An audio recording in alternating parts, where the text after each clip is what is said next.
Hello बच्चों, welcome to my channel पढ़ लो। और आज हम अर्थमेटिक प्रोग्रेशन के कुछ एक्स्ट्रा क्वेश्चंस देखने वाले हैं। ऑलरेडी पूरा चैप्टर कंप्लीट कर लिया है। एक्सरसाइज 5.1, 5.2 और 5.3 हमने कंप्लीट करके रखी है। अगर आपने नहीं देखा है तो हमारे चैनल में जाइए और देखिए। अगर आपको उसमें कोई भी कंफ्यूजन है तो मुझसे पूछिए कमेंट सेक्शन में, मैं आपका डाउट क्लियर करूंगा। लेकिन आज की क्लास में मैं आपको कुछ एक्स्ट्रा क्वेश्चंस बताने वाला हूं जो इन एक्सरसाइजेस में नहीं है और जो एग्जाम पॉइंट ऑफ व्यू से बहुत इंपॉर्टेंट है। तो ये क्लास बिल्कुल मिस मत कीजिएगा, तो ये अच्छे से देखिएगा। चलिए देखते हैं। सबसे पहले क्वेश्चन की बात करते हैं। Which term of AP it's first negative term. इसमें क्वेश्चन में ये बोल रहा है कि एक सीरीज दी हुई है 121, 117, 113। ऐसा कौन सा टर्म होगा जो पहला नेगेटिव टर्म होगा। अगर ये सीरीज जाएगा तो आपको दिख रहा है कि ये कम होते जा रही है, तो ऐसे कौन सा टर्म रहेगा जिसमें ये नेगेटिव हो जाएगा, पहला टर्म नेगेटिव हो जाएगा। तो मतलब जो nth टर्म होगा वो क्या होना चाहिए, लेस देन 0। मतलब जो nth टर्म मतलब क्या होता है, लास्ट टर्म। और जो लास्ट टर्म क्या होना चाहिए, पहला नेगेटिव। पहला नेगेटिव कंडीशन क्या हो जाएगी, लेस देन 0। लेस देन 0 क्या होता है, नेगेटिव होता है। तो अब an का फॉर्मूला मुझे पता है क्या होता है, a plus n-1d is less than 0।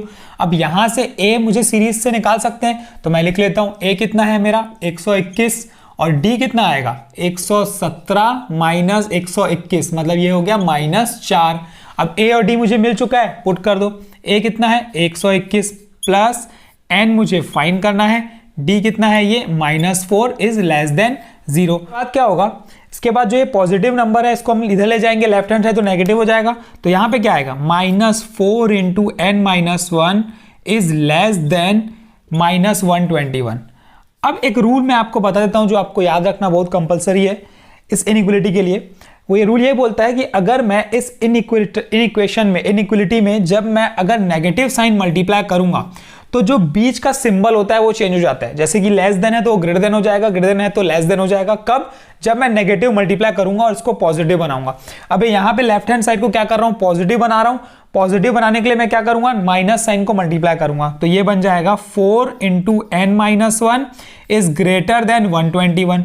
अब क्या कर सकते हैं, 4 इंटू में डिवाइड में कर दो, कितना बन जाएगा n-1 इज ग्रेटर देन 121/4। जैसे इसको सिंप्लीफाई करेंगे कितना हो जाएगा, ये 4 1 जा हो जाएगा, ये हो जाएगा 4 3 या 12, ये 1 आ गया, ये 0 बन जाएगा 30.25। तो ये आ गया n-1 इज ग्रेटर देन 30.25। तो n की वैल्यू ग्रेटर देन कितना हो जाएगा 30.25 प्लस 1, मतलब ये बन गया n इज ग्रेटर देन 31.25। अब आपको यहां से दिख रहा है कि 31.25 से जस्ट बड़ा नंबर कौन सा होगा, और वो होगा 32। तो जो 32nd टर्म होगा वही हमारा होगा फर्स्ट नेगेटिव टर्म। तो ये अब हमने कंप्लीट कर लिया ये क्वेश्चन। चलिए अब हम इसके बाद एक नेक्स्ट क्वेश्चन की तरफ चलते हैं। अब जो हम क्वेश्चन करने वाले हैं बहुत इंपॉर्टेंट क्वेश्चन है, तो उसको ध्यान से समझिएगा। इसमें 4 consecutive term of an AP की बात करता है। अब 4 कॉन्सेक्यूटिव टर्म की बात करेगा तो ऐसे 4 टर्म जो एपी को फॉलो करें, लेकिन मुझे 4 टर्म वो पता नहीं है, तो हम क्या करेंगे, उन 4 टर्म को हम लेट करेंगे। वो क्या होंगे, let the 4 consecutive terms of AP be कितना हो जाएगा, वो हो जाएगा हमारा a-3d, a-d, a+d और a+3d। ये 4 कॉन्सेक्यूटिव टर्म आपको हमेशा लेट करना है जब 4 की बात करेगा। अब जब 3 की बात कर लिया तो क्या लेंगे, अब जब 3 की बात करेगा तो आपको लेना है a-d, a और a+d। अब यही क्यों लिए, यही इसलिए लिए क्योंकि ये जो 3 टर्म मैं ले रहा हूं या ये जो मैं 4 टर्म ले रहा हूं ये एपी को फॉलो करना चाहिए, एपी का रूल फॉलो करना चाहिए। और एपी का रूल क्या बोलता है, इनके बीच का जो डिफरेंस है वो सेम होना चाहिए। तो इसीलिए अगर आप चेक करेंगे इन दोनों में जो मैंने बताया है 3 कॉन्सेक्यूटिव टर्म और 4 कॉन्सेक्यूटिव टर्म का, इनके बीच का जो अगर आप डी निकालेंगे, कॉमन डिफरेंस निकालेंगे, तो वो हमेशा सेम आएगा। इसीलिए हम यही दोनों ले रहे हैं। अगर इसके अलावा अगर आप ले लेंगे तो वो डी फॉलो नहीं, एपी का रूल फॉलो नहीं करेगा तो वो सीरीज नहीं बनेगी, तो उसके लिए हम उसको ले नहीं सकते। तो अब जो हम लेंगे वो ये लेंगे, लेकिन 4 की बात कर रहा है इस क्वेश्चन में, तो हम लेंगे a-3d, a-d, a+d और a+3d। अब कंडीशन पढ़ते हैं, क्या बोलता है, कंडीशन ये बोलता है कि the sum of 4 consecutive term, अब इन चारों का सम दे दिया है मेरे को 32, तो मैं कर देता हूं a minus 3d plus a minus D plus a plus D plus a plus 3d, कितना दे दिया है 32 दे दिया है, तो मैंने ले लिया 32। अब क्या क्या लाइक टर्म्स है, ये कैंसिल आउट हो जाएगा, यहां से ये कैंसिल आउट हो जाएगा, क्या बचा a plus a plus a plus a, ये आ गया मेरा 4a, 4a की वैल्यू कितनी आ गई 32, यहां से मैं a इजीली निकाल सकता हूं, 32 डिवाइड बाय 4 दैट इज 8, तो मुझे a मिल चुका है, कोई दिक्कत नहीं है, बहुत सिंपल है। अब आगे क्वेश्चन में क्या बोलता है वो हम सबसे पहले देख लेते हैं। The ratio of the product of first and last term, अच्छा फर्स्ट और लास्ट टर्म की बात करेगा तो ये फर्स्ट टर्म है और ये लास्ट टर्म है, फर्स्ट टर्म और लास्ट टर्म का प्रोडक्ट बोल रहा है करने, तो हम कर देते हैं, ये फर्स्ट टर्म और ये लास्ट टर्म, और इसका रेशियो बोल रहा है किसके साथ, मिडिल टर्म के साथ, मिडिल टर्म के प्रोडक्ट, मिडिल टर्म कौन से है, ये दोनों मिडिल टर्म है बीच के, इन दोनों के प्रोडक्ट, ये दोनों का प्रोडक्ट। अब ये जो प्रोडक्ट्स आ गए फर्स्ट टर्म और लास्ट टर्म का और मिडिल टर्म का, इनका रेशियो गिवन है क्वेश्चन में, तो दोनों को क्या कर दिया हमने डिवाइड में लिख के इक्वल्स टू 7/15। अब यहां पे अगर आप ध्यान दोगे तो ये a minus B A plus B का फॉर्म बना रहा है और उसका फॉर्मूला होता है a square minus B square, तो मैं कर देता हूं यहां पे a square minus 9d square divided by a square minus d square equals to 7/15। अब a की वैल्यू तो हमने निकाल दी है, तो क्यों ना हम उसको पुट कर दे, पुट कर देते हैं। 8 की वैल्यू जैसे ही आप पुट करोगे a की जगह, तो ये क्या बन जाएगा 64 minus 9d square divided by 64 minus D square equals to 7/15। अब क्या कर सकते हैं, d निकाल सकते हैं, लेकिन उसके लिए हमको क्या करना पड़ेगा, क्रॉस मल्टीप्लाई, तो मल्टीप्लाई कर देते हैं 64 इंटू 15, क्रॉस मल्टीप्लाई कर देते हैं 54 15 into 64 minus 9d square equals to 7 into 64 minus D square. अब ब्रैकेट ओपन कर देते हैं ना, मल्टीप्लाई कर देते हैं, 64 इंटू 15 करेंगे तो कितना आएगा, यहां पे कर लेते हैं 64 इंटू 15, 5 4 जा 22 इधर कैरी 30 31 32, 1 4 जा 4 1 6 जा 6, कितना हो गया 960, तो यहां पे आ गया 960 माइनस 15 इंटू 9 करेंगे तो कितना होगा 9 5 जा 45, 4 इधर carry 135 D square equal to 7 into 64 करेंगे तो कितना होगा 7 4 जा 28, 2 इधर कैरी 7 6 42 43 44, तो ये आ गया 448 माइनस 7d स्क्वायर। थोड़ा सिंप्लीफाई कर देते हैं, लाइक टर्म्स को एक साथ ले जाते हैं, 960 minus 448 equal to minus 7d स्क्वायर प्लस 135d स्क्वायर। अब इन दोनों को सब्ट्रैक्ट कर देते हैं, कितना होगा, जैसे इन दोनों को सब्ट्रैक्ट करेंगे कितना होगा, 10 में से 8 गया, ये 2 आ गया, 5 में से 4 गया, ये 1 आ गया, ये 512 इक्वल्स टू 128d स्क्वायर। अब इस 128 को इसके डिवाइड में लेके आ जाता हूँ, 512 divided by 128 equal to D square.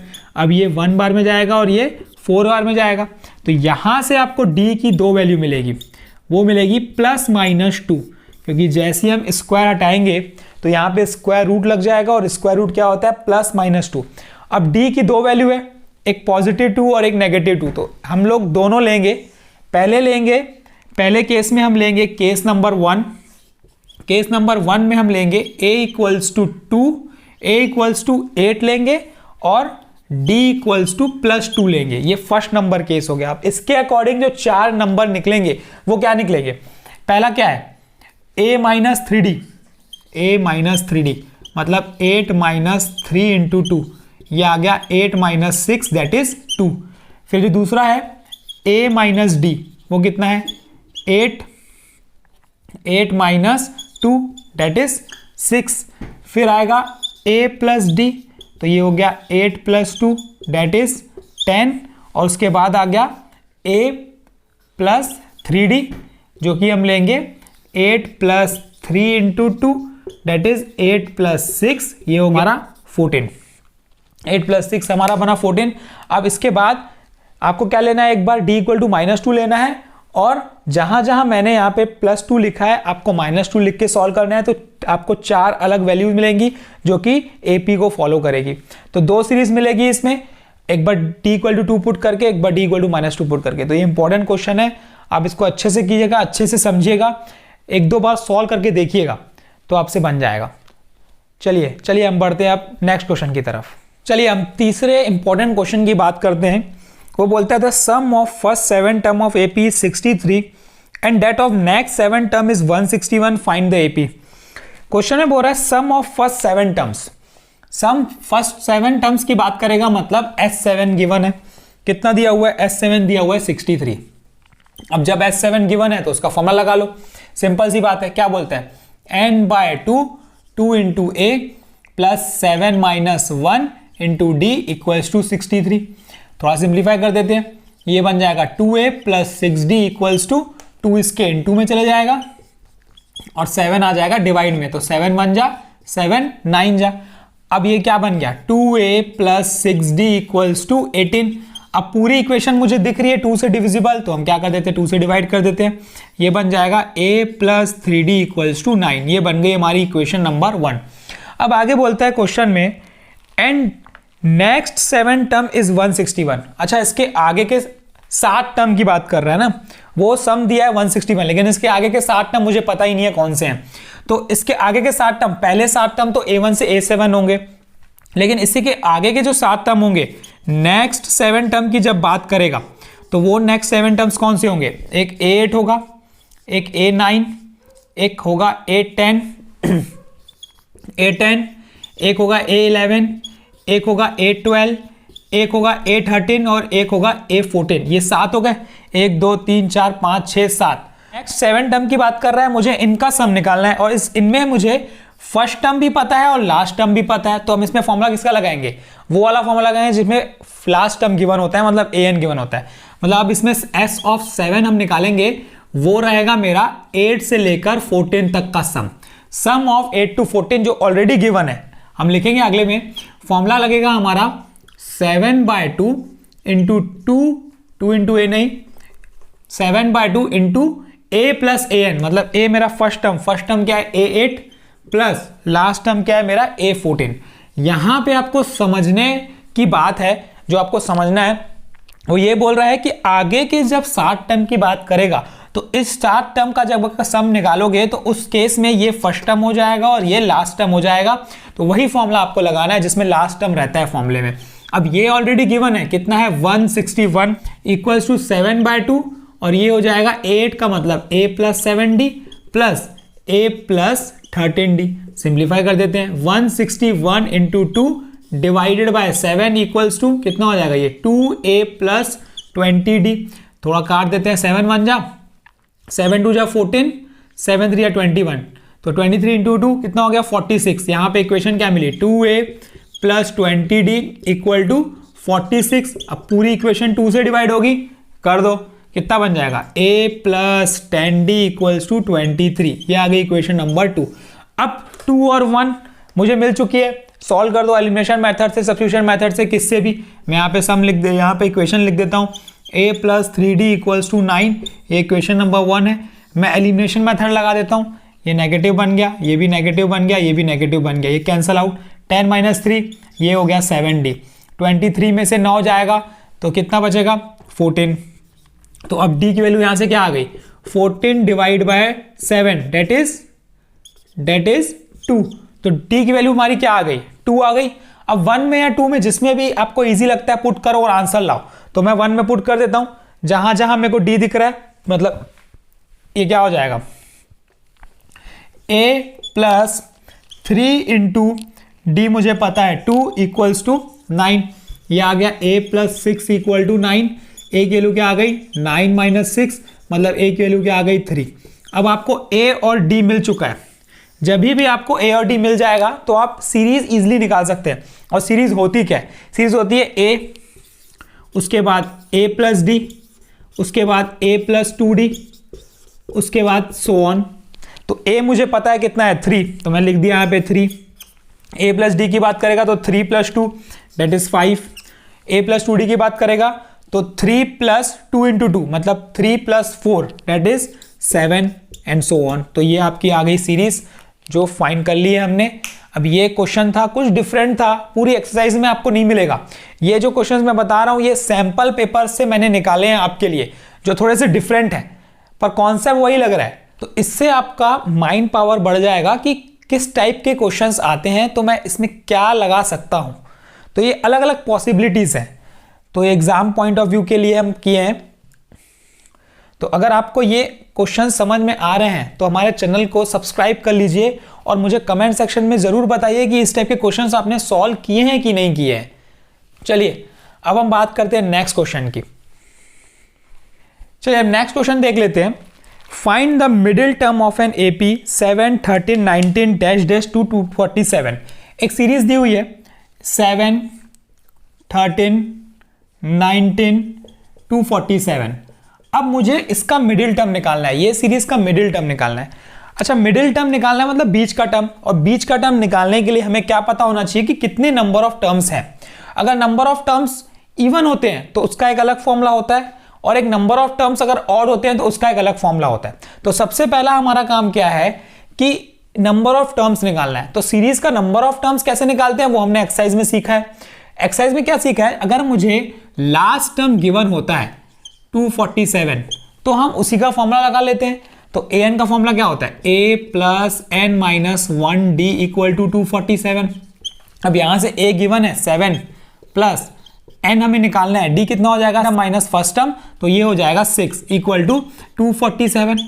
Simplify कर देते हैं, 6 into n minus 1 equal to 247 minus 7, तो ये आ गया मेरा 240। अब यहां से n माइनस 1 अगर आपको निकालना है तो 6 क्या आ जाएगा, इसके डिवाइड में आ जाएगा, तो ये 6 4 जा 24, तो ये आ गया 40। तो n की वैल्यू कितनी हो जाएगी, 40 प्लस 1 डेट इज 41। अब 41 इवन है, ये ऑड है, 41 है ऑड। अब जब ऑड होता है तो जो मिडिल टर्म होता है, मिडिल टर्म वो होता है आपका n प्लस 1 डिवाइड बाय 2, ये होता है आपका मिडिल टर्म। अच्छा, n कितना है मेरा 41, तो 41 प्लस 1 डिवाइड बाय 2 मतलब 42 बाय 2, मतलब जो 21st टर्म होगा वो आपका मिडिल टर्म होगा। अब 21st टर्म है क्या, तो हमको ये भी निकालना पड़ेगा ना कि 21st टर्म है क्या। ये तो मुझे पता चल गया कि 21st टर्म जो है वो मिडिल टर्म है, पर वो टर्म पे वैल्यू क्या है वो हमको निकालनी है। तो a21 equals to a plus 20d। अब a मुझे पता है कितना है 7 प्लस 20 इंटू डी मुझे पता है 6 है, तो ये 7 प्लस 120 डेट इज 127। ये आ गया मेरा आंसर। थोड़ा सा डिफरेंट था पर अच्छा था, इजी था, सिंपल था। क्वेश्चंस बहुत सिंपल आने वाले हैं, कॉन्सेप्ट वही लगना है, बस थोड़ा सा आपको घुमा देगा। तो इसलिए मैं आपको ये प्रैक्टिस करा रहा हूं, और ये आप बिल्कुल देखिए, पूरी वीडियो देखिए, जितने भी हम क्वेश्चंस कर रहे हैं ना ये सब आपके लिए करा रहा हूं मैं, ताकि आपका सोचने की कैपेसिटी है वो बढ़ जाए कि किस तरीके के क्वेश्चंस आते हैं। चलिए हम बात करते हैं नेक्स्ट क्वेश्चन की। हम एक नए क्वेश्चन की बात कर लेते हैं जो बहुत इंपॉर्टेंट है एग्जाम पॉइंट ऑफ व्यू के लिए। चलिए देखते हैं। 17 term of an AP is 5 more than twice its 8 term. If 11 term of AP is 43 find it's an term. तो क्वेश्चन जो बोल रहा है सबसे पहले वो समझ लेते हैं क्या बोल रहा है। 17 टर्म ऑफ एपी की बात कर रहा है, मतलब A17 की बात कर रहा है। जो A17 है वो 5 ज्यादा है। किसके 5 ज्यादा है, ट्वाइस इट्स 8th टर्म के। अगर मैं 8th टर्म का ट्वाइस करूंगा तो क्या होगा, 2 इंटू 8, इसमें हम क्या ऐड करेंगे, इसमें अगर 5 ऐड करेंगे तो आएगा 17 टर्म। ये क्वेश्चन में बोल रहा है। अब इससे एक इक्वेशन मिलेगी जो मैं फाइंड कर लेता हूं, क्योंकि A17 की वैल्यू होती है a plus 16d equals to 2 into, ये हो जाएगा मेरा a plus 7d plus 5। Simplify कर देते हैं, ये बन जाएगा a प्लस 16d वैसे का वैसे, ये बन जाएगा 2a प्लस 14d प्लस 5। और थोड़ा सिंप्लीफाई करते हैं, लाइक टर्म्स को एक साइड लेके आ जाओ। जैसे इसको एक साइड ले जाओगे तो कितना हो जाएगा, a minus 2a plus 16d minus 14d minus 5 equal to 0। सब मैंने क्या किया, लेफ्ट हैंड साइड को शिफ्ट कर दिया। अब ये बन गया माइनस a, ये बन गया plus 2d minus 5 is equals to 0। उसको नाम दे देते हैं हम लोग इक्वेशन नंबर 1 और छोड़ देते हैं। अब दूसरी जो कंडीशन दी है उस पर ध्यान देते हैं। 11 टर्म ऑफ एपी इज 43। अब 11 टर्म गिवन है, मतलब मेरे पास A11 गिवन है, कितना है वो 43 गिवन है। तो इससे एक इक्वेशन मिलेगी जो हम फाइंड कर लेते हैं, क्या है A + 10D = 43। अब मेरे को दो इक्वेशन मिल गई। अब दोनों को सॉल्व करते हैं। बाय एलिमिनेशन मेथड से कर सकते हो, सब्स्टिट्यूशन मेथड से कर सकते हो, जिससे करना है कर लो। तो मैं लिख लेता हूँ इसके नीचे ही 2D -5 को जब उधर लेके जाएंगे तो ये हो जाएगा +5। ये इक्वेशन नंबर क्या थी 1 थी। अब इसको हम सॉल्व कर लेते हैं। अब इसमें साइन चेंज करने की जरूरत बिल्कुल भी नहीं, क्योंकि एक पॉजिटिव और एक नेगेटिव ऑलरेडी है, तो हम कैंसल आउट कर देते हैं। 10 + 2 कितना हो जाएगा, ये हो जाएगा 12D = 43 + 5 48। अब यहाँ से D निकालना है, तो D क्या निकलेगा, D निकलेगा हमारा 48/12। 12 1 जा 12 4 जा, तो D की वैल्यू 4 आ चुकी है। ये मेरा मिल गया। अब 1 में या 2 में जिसमें मेरे को इजी लगता है उसमें पुट करो। चलिए हम क्या कर लेते हैं, 1 में कर लेते हैं। 1 में करेंगे पुट तो क्या होगा, -A + 2 × D है 4 = 5। तो ये -A + 8 = 5, -A = 5 - A that is -3। अब यहाँ से नेगेटिव नेगेटिव कैंसिल होकर क्या बन जाएगा, A की वैल्यू कितनी आ गई, 3 आ गई। अब मुझे क्या फाइंड करना है, n टर्म फाइंड करना है। n टर्म फाइंड करने के लिए an का फॉर्मूला लगा लेते हैं। कितना हो जाएगा, A + n - 1D। A मुझे पता है 3 है, n ये D कितना है जो कि हमारा फाइंड हो चुका है 4, तो मैंने पुट कर देता हूँ 4। अब ये बन गया 3 + 4n - 4। अब ये 3 - 4 की बात करेगा तो कितना होगा, -1 + 4n। तो nth टर्म की जो बात किया वो क्या किया, -1 + 4n। यही है हमारा आंसर इस क्वेश्चन का। तो ये हमने कंप्लीट कर लिया है क्वेश्चन। चलिए अब हम बात करते हैं एक नए क्वेश्चन की, जो कि बोलता है if the sum of first m terms of an AP is the same as the sum of first n terms, show that the sum of its first m + n term is 0। Proof करना है इसमें कि sum of m + n term 0 है। और given जो है वो सबसे पहले वो लिख लेते हैं, क्या गिवन है, sum of first n terms जो है Sm जो है वो Sn के बराबर है। ये गिवन है क्वेश्चन में। अब जब ये गिवन है क्वेश्चन में तो इसी का फॉर्मूला लगा लो, जो गिवन होता है उसका फॉर्मूला लगा लेते हैं, डेट्स ऑल। और तो इसमें कुछ है नहीं, m/2 जहां जहां n रहता है मैं क्या पुट करूंगा, m पुट करूंगा। 2a + m - 1 × D = यहां पे भी वही हो जाएगा, n/2 2a + n - 1 × D। थोड़ा सिंप्लीफाई कर लेते हैं, यहां से 2 और 2 कैंसल आउट। अब क्या हो जाएगा, ये हो जाएगा 2am + m × m - 1 × D। हमने क्या किया, m को मल्टीप्लाई कर दिया। यहां पे हो जाएगा 2an + n × n - 1 × D। अब लाइक टर्म्स को a वालों को एक साइड ले जाते हैं, dd वालों को एक साइड, तो ये हो जाएगा 2am - 2an = n² - n। मैंने मल्टीप्लाई कर दिया, ये हो जाएगा d -m² - m। ये मल्टीप्लाई कर दिया मैंने यहाँ पे m, और उधर ले गया तो पॉजिटिव था तो नेगेटिव हो गया। अब इन दोनों में से 2a कॉमन, क्या बना, m - n। अब इसमें से d कॉमन लूंगा जब, तो क्या बनेगा, n² - n -m² + m। यहाँ पे आपको ध्यान देना है, ये नेगेटिव नेगेटिव क्या बन जाएगा, पॉजिटिव। यहाँ थोड़ा आपको सिंप्लीफाई करना पड़ेगा। इन दोनों को अगर आप साथ में लोगे तो क्या लोगे, ये n² - m²। अब इन दोनों को अगर साथ में लोगे तो क्या लोगे, -n + m। अब थोड़ा सा इसको ना सिंप्लीफाई करते हैं ताकि इजी हो जाए। हम क्या कर सकते हैं, हम यहाँ से माइनस, ये यहाँ पे क्या कर सकते हैं d, और इन दोनों को हम क्या लिख सकते हैं, n - m × n + m, क्योंकि ये a² - b² का फॉर्म बन जाएगा। और इसमें से अगर हम माइनस कॉमन निकालेंगे तो ये बन जाएगा n - m। अब आपको दिख रहा है n - m दोनों के पास दिख रहा है, तो हम क्या कर देते हैं, n - m को कॉमन ले लेते हैं। अब क्या बचा अंदर, यहाँ पे d भी रहा, d n - m, और यहाँ पे बचेगा n + m - 1, ये बचा। अब यहाँ से क्या आएगा, 2a × m - n। अब यहाँ पे m - n है और यहाँ पे n - m है। अगर मैं इसको रेसिप्रोकल करूंगा तो एक साइन बाहर आ जाएगी और ये क्या हो जाएगा, कैंसल आउट हो जाएगा। बस एक एक्स्ट्रा क्या आ जाएगी, यहाँ पे एक साइन आ जाएगी माइनस की। अब क्या मिला पहले देख लेते हैं, ये 2a यहाँ पे equals to -d × m + n - 1, यही मिला। पूरे टर्म को मैं इधर लेके जा रहा हूँ, पूरे टर्म को क्या बन जाएगा, ये 2a + d × m + n - 1 = 0। जब ये मैंने पूरे टर्म को लेके आ गया तो ये बना।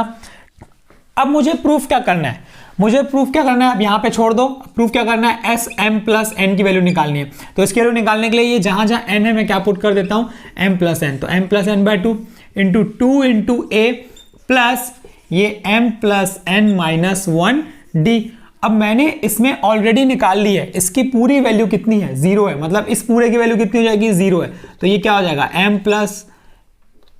Plus N by 2 into 0। अब किसी भी चीज को अगर 0 से मल्टीप्लाई करें तो क्या आता है, 0 आ जाता है। तो ये है हमारा आंसर, जो हमको प्रूफ करना था हमने कर लिया है। तो ये कुछ डिफरेंट क्वेश्चन था जो आपको एक्सरसाइजेस में नहीं मिलेंगे, ये मैंने सैंपल पेपर से, डिफरेंट सैंपल पेपर से मैंने ये कलेक्ट किए हैं सिर्फ और सिर्फ आपके लिए। तो इस चैनल को जल्दी से सब्सक्राइब कर लीजिए, क्योंकि यहाँ पे आपको बहुत कुछ सीखने को मिलने वाला है।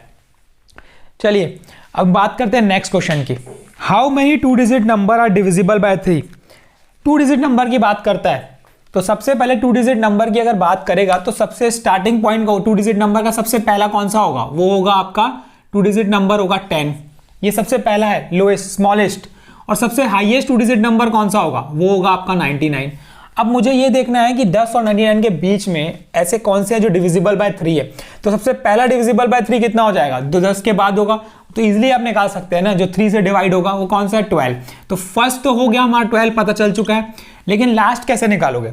लास्ट निकालने के लिए मैंने आपको एक ट्रिक बताई थी, आप वो ट्रिक लगा के निकाल सकते हो। मैंने ट्रिक क्या बताई थी, 99 को डिवाइड कर दो, जो भी हाईएस्ट रहेगा लार्जेस्ट रहेगा उसको डिवाइड कर दो किससे, 3 से, जिससे बोल रहा है। कितना हो जाएगा ये, 3 3 जा 9, 3 3 जा 9। अब ये तो 99 ऑलरेडी कैंसिल होगा, तो सबसे हाईएस्ट जो होगा वो कितना होगा, 99। लार्जेस्ट होगा 99। 12 के बाद क्या आ जाएगा, 15 के बाद 18 सो ऑन, और लास्ट कितना रहेगा मेरा, 99 रहेगा। तो जब 99 मुझे मिल चुका है, मतलब लास्ट टर्म मुझे मिल चुका है, ए मुझे पता है, डी मुझे पता है, तो मैं क्या करूंगा, लास्ट टर्म का फॉर्मूला लगा लूंगा। ए यहां से क्या हो जाएगा 12, ए यहां से क्या हो जाएगा 12, डी कितना हो जाएगा 15 माइनस 12 डेट इज 3। अब ए एन की वैल्यू पता है तो लगा लो, ए plus N minus 1 D. A N कितना है 99, ए कितना है 12 प्लस एन माइनस 1, डी कितना है 3। 12 को इधर ले जाते हैं, 99 minus 12 equals to 3 into N minus 1। अब 99 में 12 करके कितना होगा, ये 7 और ये 8, 87 डिवाइड बाय 3, ये 3 इसके डिवाइड में आ जाएगा, इक्वल्स टू एन माइनस 1। ये 3 1 जा, 3 2 जा 6, कितना बचा 2 2 9 जा 27।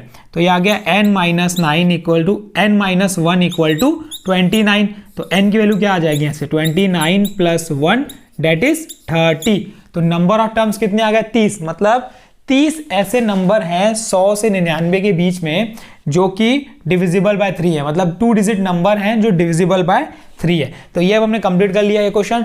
अब हम बात करते हैं नेक्स्ट क्वेश्चन की।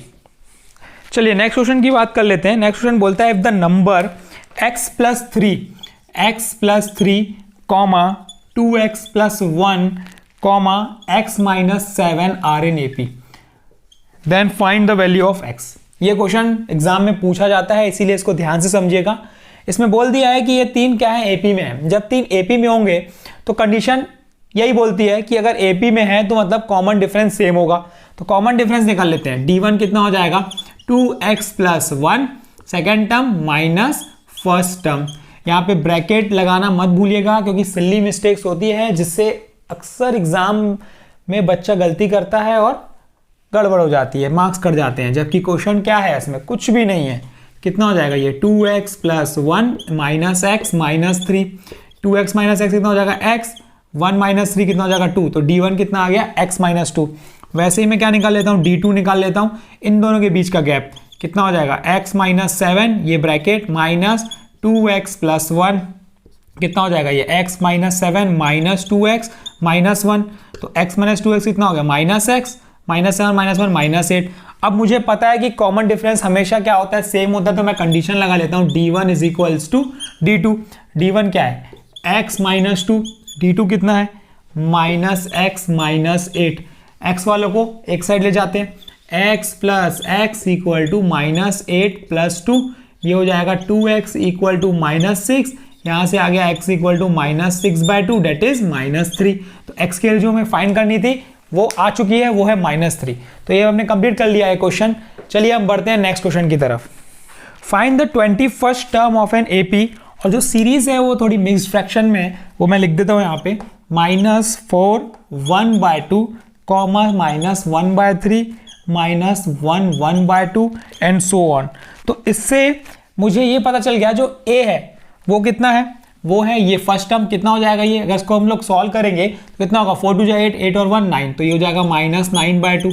और जो डी अगर निकालेंगे तो क्या निकालेंगे, -3 माइनस ऑफ -9/2, तो ये बन जाएगा -3 + 9/2, कितना हो गया, ये हो जाएगा 2 LCM -6 + 9 दैट इज 3/2।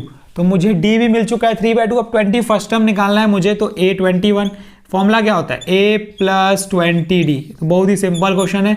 A कितना है ये हमारा -9/2 प्लस 20 इंटू डी कितना है 3/2, ये 2 1 जा, ये 2 10 जा, -9/2 प्लस 30। अब इसका एलसीएम आप निकाल सकते हैं इजिली, कितना हो जाएगा 2, ये -9 वैसे का वैसे ही, 2 3 जा 6, तो 60 में से 9 गया 51, तो कितना आया 51/2। तो 21st टर्म जो था वो कितना आ गया 51/2, यही है हमारा आंसर। तो ये हमने कुछ इंपॉर्टेंट क्वेश्चंस किए हैं जो एक्सरसाइज में आपको नहीं मिलेंगे। कुछ डिफरेंट क्वेश्चंस थे, मैंने अलग अलग सैंपल पेपर से निकाले हैं सिर्फ आपके लिए, ताकि आपकी प्रैक्टिस हो सके तो अब हमने ये कंप्लीट कर लिया है, ये पूरा चैप्टर फिनिश कर लिया है। कुछ एक्स्ट्रा क्वेश्चंस थे वो भी मैंने आपको करा दिया है। अगर आपको अभी इसमें क्वेश्चन में कोई भी प्रॉब्लम है, कोई भी डाउट है, कोई टॉपिक आपको समझ नहीं आया, तो हमें कमेंट सेक्शन में जरूर बताइए, मैं आपका डाउट क्लियर करूंगा। और इसके अलावा भी अगर आपको कोई ऐसा क्वेश्चन है जो आपको समझना है, आपसे नहीं बन रहा है, तो मुझे बिल्कुल बताइए, टेलीग्राम ग्रुप में बताइए, इंस्टाग्राम ग्रुप में बताइए, तो मैं आपको इसी तरीके से समझा दूंगा वो क्वेश्चन भी अगली वीडियो में। तो तब तक के लिए ये सब देखिए, पूरा कंप्लीट कीजिए कोर्स, और ऑल दी बेस्ट। अभी एग्जाम आने वाली है तो प्रिपेयर कर लीजिए अच्छे से, and don't forget to subscribe. Thank you.